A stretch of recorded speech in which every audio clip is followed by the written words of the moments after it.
Tanzania's new president John Magufuli was sworn in on Thursday, promising to unite the country after a contested vote, create more jobs and drive up economic growth. The main opposition coalition, which has contested the October 25 poll results, boycotted the inauguration and threatened to hold nationwide demonstrations. "It's now time for us to unite and put our ideological differences aside," Magufuli, 56, told thousands of supporters singing and dancing in a stadium under pouring rain. "I will work hard for all Tanzanians regardless of their tribal, religious, or ideological affiliations." Magufuli takes over from Jakaya Kikwete, who served 2 terms. His ruling CCM party, which has governed the East African country since independence in 1961, faced its toughest electoral challenge in years after the main opposition parties united for the first time around a single candidate, Edward Lowassa.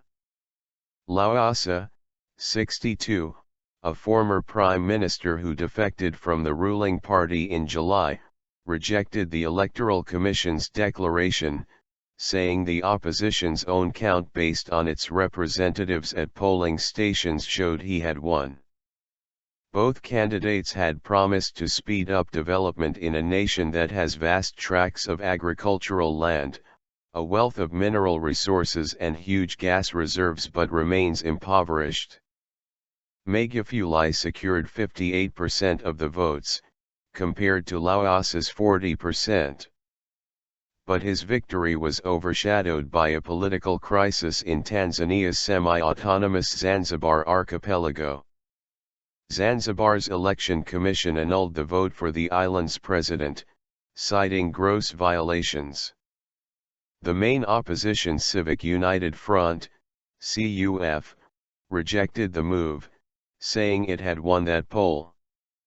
A fresh presidential election is scheduled to be held within 90 days, but senior officials in the ruling and opposition parties are engaged in talks to try to end the deadlock. "If wisdom prevails, we will pass through the situation in a peaceful manner," Magufuli said of the Zanzibar impasse. Guests at the swearing-in ceremony included at least 9 African heads of state. Among them were South African President Jacob Zuma, Ethiopia's Prime Minister Haile Mariam Desalegn and Zimbabwe's President Robert Mugabe.